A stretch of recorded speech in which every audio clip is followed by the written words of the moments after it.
4 മണിക്കും 5 മണിക്കും ഇടയിൽ ക്ലോക്കിലെ സൂചികൾ എതിർദിശയിൽ വരുന്ന സമയം. അപ്പം നമ്മളെ ബേസ് ഇക്വേഷൻ 60a/11 തന്നെയാണ്. നമ്മൾ ആദ്യം ജസ്റ്റ് ഒരു ക്ലോക്ക് റഫായിട്ട് വരയ്ക്കുക. അപ്പോൾ നമ്മളോട് 4 മണി 5 മണിയാണ് ചോദിച്ചത്. അപ്പോൾ 4 തൊട്ട് സ്റ്റാർട്ട് ചെയ്യുക. 4 മണി 5 മണി 6 മണി 7 മണി ഇങ്ങനെ കുറച്ച് സമയങ്ങൾ എഴുതുക. 4ൻ്റെ നേരെ ഓപ്പോസിറ്റ് വരുന്നത് നമുക്കറിയാം, ഇത് 10 4ൻ്റെ നേരെ ഓപ്പോസിറ്റ് വരുന്നത്. അല്ലെങ്കിൽ 4 കഴിഞ്ഞിട്ട് 6 തവണ എണ്ണുക. 4 കഴിഞ്ഞിട്ട് 1 2 3 4 5 6. നമുക്ക് ഓപ്പോസിറ്റ് സമയം 10 കിട്ടി. ഇപ്പം നമുക്ക് ഇവിടെ 4 മണിയുടെ ഓപ്പോസിറ്റ് നമുക്ക് 10 നമ്മൾ കണ്ടുപിടിച്ചു. ഇനി നമ്മൾ ഇക്വേഷൻ പ്രകാരം 60 ഗുണിക്കണം എ. ഈ എ എന്ന് പറഞ്ഞാൽ നമ്മൾ ആദ്യം തന്ന സമയം 4ആണ്. 4ൻ്റെ ഓപ്പോസിറ്റുള്ള സമയം ഇവിടെ എഴുതുക ബൈ 11. ഇതിനെ സോൾവ് ചെയ്യൽ എങ്ങനെ നോക്കാം. 600/11 നമുക്ക് കിട്ടുക. 60ൽ 11 5 പ്രാവശ്യം 55 50 4 44 ശിഷ്ടം 6.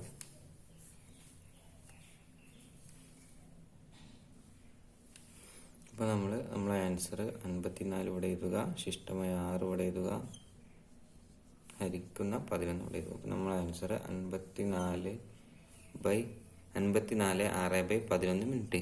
അപ്പോൾ 4 മണി കഴിഞ്ഞ് 54 6/11 മിനിറ്റ് ആകുമ്പോഴാണ് സൂചികൾ തമ്മിൽ എതിർ ദിശയിൽ വരിക. അപ്പോൾ 4 മണി കഴിഞ്ഞ് 54 6/11 മിനിറ്റ് ആകുമ്പോഴാണ് മണിക്കൂർ സൂചിയും മിനിറ്റ് സൂചിയും തമ്മിൽ എതിർ ദിശയിൽ വരിക.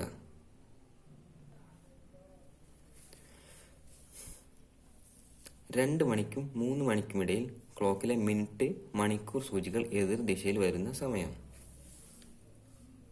അപ്പോൾ നമ്മുടെ ബേസിക് ഇക്വേഷനാണ് 60a/11. നമ്മൾ ജസ്റ്റ് ഒരു ക്ലോക്ക് വരയ്ക്കുക.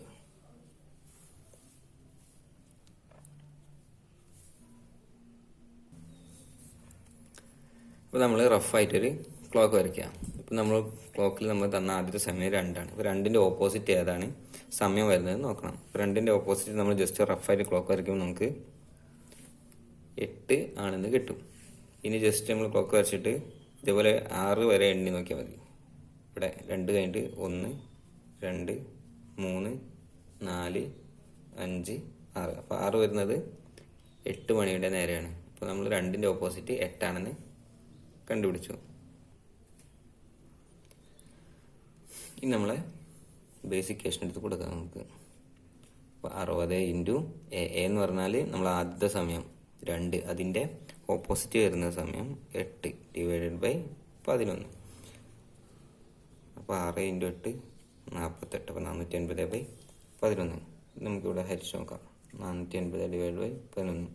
അപ്പോൾ 48ലേക്ക് 11 4 പ്രാവശ്യം. അപ്പോൾ 4 11 44. ബാക്കി 40ലേക്ക് 3 തവണ 11 3 33. അപ്പോൾ ശിഷ്ടം 7. അപ്പോൾ നമ്മളിവിടെ വരുന്ന 43 ഇവിടെ എഴുതും, ശിഷ്ടം വരുന്ന 7 ഇവിടെ എഴുതും, ഹരിക്കുന്ന 11 ഇവിടെ എഴുതും. അപ്പോൾ നമുക്ക് 43 7/11 എന്ന ആൻസർ കിട്ടി.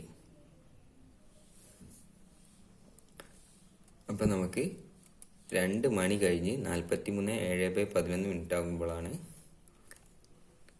മിനിറ്റ് സൂചിയും മണിക്കൂർ സൂചിയും തമ്മിൽ എതിർ ദിശയിൽ വരുന്ന കറക്റ്റ് സമയം. ഈ ഭാഗത്ത് നിന്ന് അത്ര ടഫായിട്ടൊന്നും PSC അങ്ങനെ ക്വസ്റ്റ്യൻസ് ഒന്നും ചോദിക്കാറില്ല. ഇനി ചോദിക്കുകയാണെങ്കിൽ തന്നെ ഈ രീതിയിലുള്ള സിമ്പിളായിട്ടുള്ള ക്വസ്റ്റ്യൻസ് ചോദിക്കുകയുള്ളൂ.